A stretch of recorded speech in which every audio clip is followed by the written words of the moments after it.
존경하는 도민 여러분, 남원 제1선거구 교육위원회 이정린 의원입니다. 그동안 동북권 특별회계 등 지역 균형 발전에 심혈을 기울여 왔음에도 지역 내 불균형이 심각한 상황입니다. 새로운 대안 모색을 하고자 김관영 지사님께 질문하겠습니다. 지사님, 지난 7월 민선 8기 출범 1년을 평가하는 방송 대담에 참석하신 적이 있죠? 네, 있습니다. 페트롤 전북에.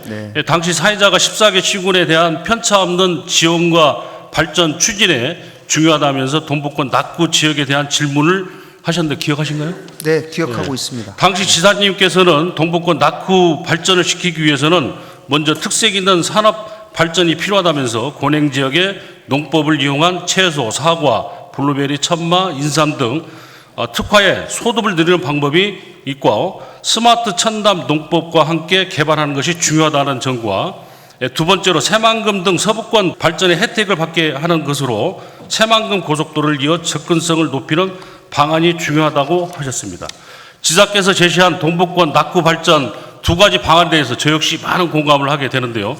지사님께서 동북권 발전을 위해 공약하신 사업이 무엇인지 밝혀주시고 방송 대담 후 지금까지 동북권 낙후를 위해 말씀하신 바에 따른 새로운 정책이나 방안이 있었으면 말씀해 주시기 바랍니다. 네, 제가 동북권의 낙후를 개선하기 위해서 대표적인 사업을 말씀드리면 남원의 경우에는 공공산후조리원, 진안의 경우에는 홍삼 세계화 사업, 무주의 경우에는 산림복합단지 조성, 장수의 경우에 60년 가야 이음터 조성, 임실의 경우에 반려동물 특화단지 조성, 순창의 경우에 전통장류 지역 미생물 실증단지 구축 등 이렇게 총 24개 사업이 각 지역별로 4개씩 진행되고 있습니다. 말씀하신 것처럼 꾸준히 새로운 사업도 발굴하는 것도 대단히 중요하다고 생각하기 때문에 이런 부분에도 심혈을 기울이고 있습니다. 동북권에 관련된 사업은 정책화가 진행 중이라 구체적인 사업이 아직 발굴되지 않았다고 이렇게 해도 좀 이해가 될 것 같습니다. 지사님, 방송에서 새만금과 서부권 등의 발전을 통해 그 혜택을 받게 하는 게 중요하다면서 새만금 고속도로를 접근성을 높이기 위해서 동북권과 연결한다는 그렇게 말씀하셨는데 이것은 뭐 어떻게 중앙정부나 이렇게 부처하고 이렇게 좀 얘기가 되신 부분을 말씀하신 건가요?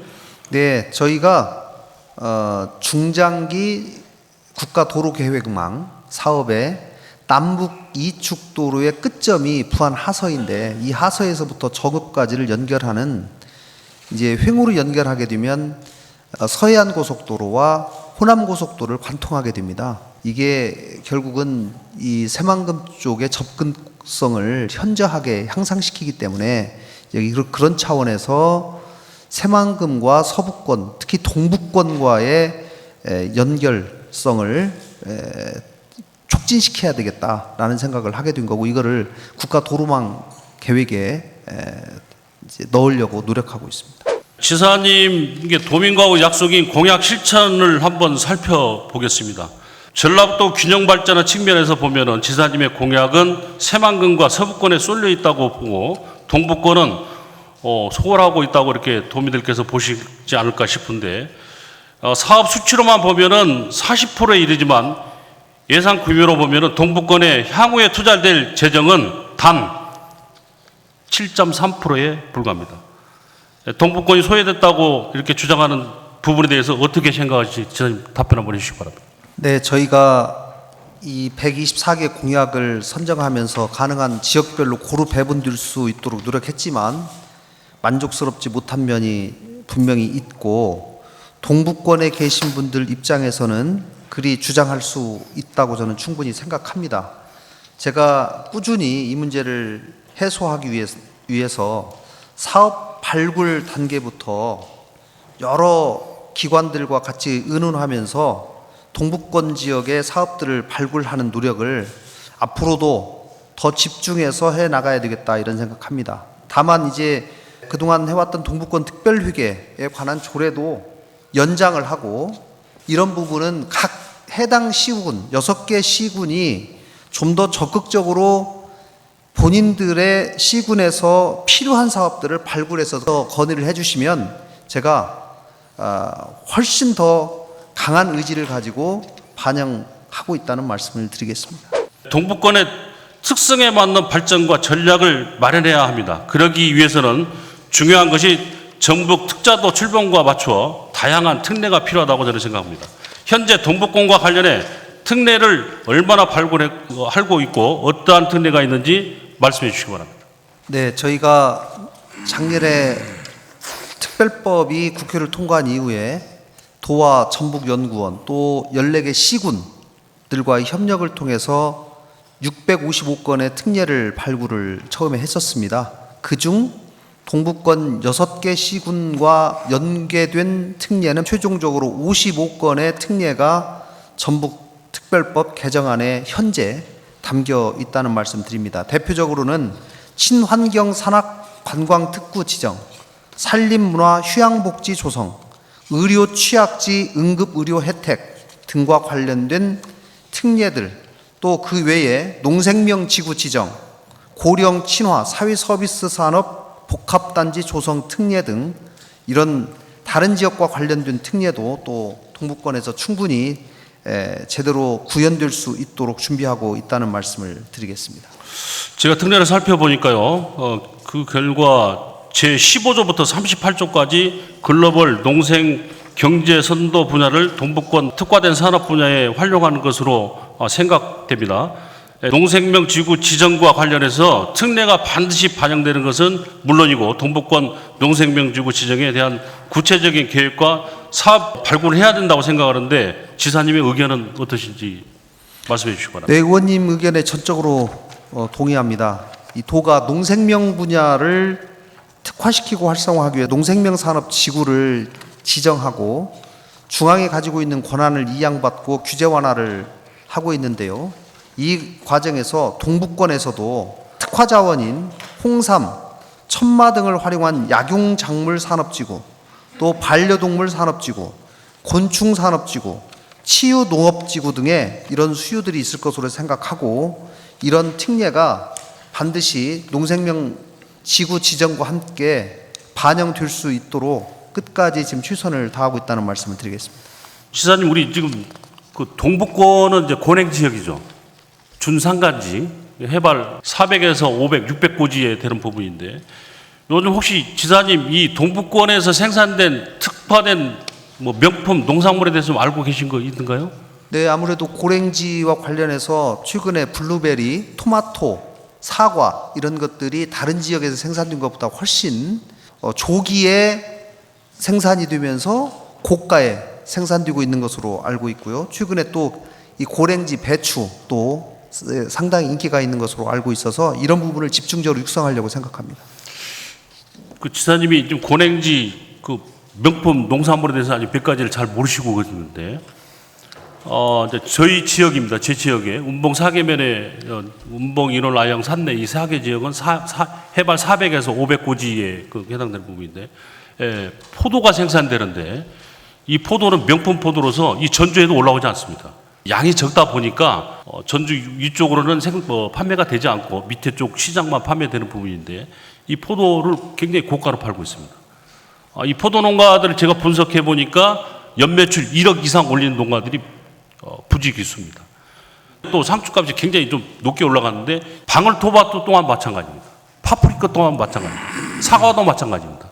제가 왜 이 말씀을 드리냐면은 기후 변화로 인해서 이 밑에 지방에서 되지 않는 농산물이 위에서는 잘 된 부분입니다. 동북권에 뭐 기업을 유치하거나 뭐 다른 산업을 유치한다는 부분은 뭐 인프라가 구축되어 있지 않기 때문에 어렵고 힘들다는 걸 잘 아십니다. 그렇지만은 조상에 물려진 지형적인 이러한 여건을 잘 살려서 간다고 하면은 우리 전라북도에 큰 생산을 올릴 수 있는 그러한 기반 시설이 되기 때문에 이러한 특색 있는 정책 발굴을 해서 내년 특례에 꼭 담아서 이 지구 지정을 해서 끌고 나가야 된다 이렇게 저는 생각하고 있습니다. 특례에 담아서 그쪽 권행 지역에 특화단지를 만들어서 생산량이 늘어난다고 하면은 이러한 농산물은 서울시장에 가도 고품질로 판매될 수 있는 그런 부분입니다. 지사님 이런 부분을 어떻게 끌고 갈 것인지 한번 보관에 대해서 한번 생각하신 분 말씀 한번 부탁드리겠습니다. 네, 의원님 좋은 말씀 주셨습니다. 제가 농생명 식품 산업을 대한민국의 수도로 만들겠다는 캐치플레이즈를 내걸고 농생명 산업과 식품 산업을 집중 투자하고 있는 것은 아마 의원님도 아실 겁니다. 그 중에서도 특히 이 동북권에 가장 특화되어 있는 그래도 상대적으로 강점이 있는 것이 무엇일까를 발굴해서 이것을 더 선택과 집중을 통해서 더 생산량도 늘리고 확대해서 이 앞으로 경쟁력 있게 키워나가는 것이 대단히 중요하다고 생각하고, 그런 부분에서 이 동북권 6개 지역을 각 지역 특성에 맞는 이런 상품들을 집중적으로 재배하고 육성해 나가도록 그렇게 하겠습니다. 지사님, 저는 지난 9월 5분 자유발을 통해서 우리 전북 도민의 민의를 모아서 황진 장군이 선명히 기억되고 그 기기와 유용이 도내 전 지역에 널리 퍼질 수 있도록 황진 장군 동상 건립을 촉구한 바 있습니다. 황진 장군을 기억하고 후손들에게 알리기 위해 황진 장군 동상 건립이 무너진 우리 전북의 자존심을 되찾고 상징적인 기계가 될 것이라고 생각합니다. 황진 장군 기념 사업과 동상 건립에 대해서 지사님의 의견이 무엇인지 말씀해 주시고, 앞으로 계획이 있었다면 어떤 계획이 있는지 말씀해 주시기 바랍니다. 기념 사업은 이 황진 장군이 이 거두신 임진왜라는 웅치정적이 작년 12월에 국가사적으로 지정이 됐습니다. 그에 따라서 조례를 제정하고 있기 때문에 그 조례에 따라서 적극적으로 추진해 나가도록 하겠습니다. 동상 건립은 저희가 이 관련 규정을 찾아보니까 공신력 있는 동상 건립을 하려면 문체부에 동상영정 심의 규정을 거치고 나서 하는 것이 더 좋겠다, 이런 판단이 있어서 사전 준비 절차를 거친 다음에 동상 건립을 적극적으로 검토해 나가도록 하겠습니다.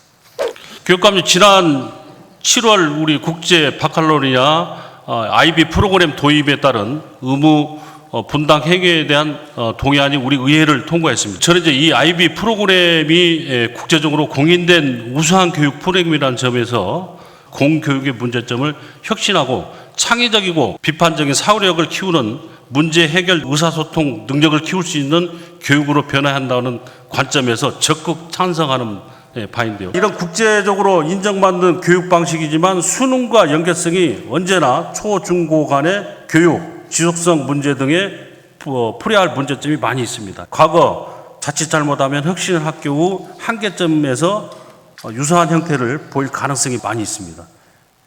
그런 차원을 몇 가지 질문 좀 드리겠습니다. 네.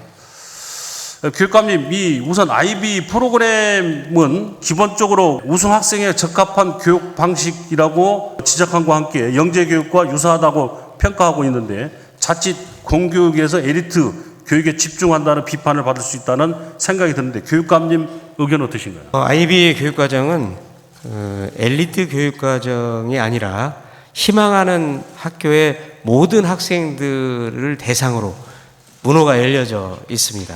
그리고 대표적으로 제주 같은 경우에 표선고등학교가 있습니다만, 거기는 저소득층이 많이 사는 지역의 고교입니다. 그래서 거기는 전체 학생이 희망을 해서 IB 교육을 받고 있습니다. 교육감님의 답변서를 보면은 이거 몇 개 학교에 적용하겠다, 시범적으로 하겠다, 여기에 그쳐 있는 것 같아요. 이 프로그램을 잘 적용해서 우리 학생들에게 IQ가 아닌 EQ를 키울 수 있는 그런 차기력이 있는 우리 전북의 학생들을 만들기 위해서는 더 확장시켜서 많이 좀 더 나가야 된다, 이렇게 생각하는데 교육감님 네. 의견 어떠십니까? 네, 우리 의원님의 의견에 전적으로 동의합니다. 모든 학생에게 이 IB 교육을 시킬 것인가 하는 문제에 대해서는 아직 준비가 안 돼 있기 때문에 그런 점도 있고, 또 사실은 어떤 걸 새로 시작하는데 그 저항이 많이 따릅니다. 그리고 또 다른 의견을 갖고 있는 분들도 많고, 그래서 일단은 희망하는 곳을 받아서 시작을 하고 그 다음에 그걸 점점 확대시킬 계획입니다. 이걸 도입하는 국가도 굉장히 많이 있고 지금 광역단체도 많이 늘어나고 있는 부분입니다. 우리 교육감님이 주장하시는 미래 교육이 바로 이 교육이라고 저는 생각합니다. 교육 프로그램은 아까 얘기했지만 영재 학생 몇 학교에 이렇게 적용되는 부분으로 간다고 하면은 저 또한 전적으로 반대하는 부분입니다. 이것을 이제 IB가 아닌 JB, 우리 전북형으로 만들어서 우리 전북에 맞는 미래 학교를 만들어 주십사, 이렇게 부탁 말씀드립니다.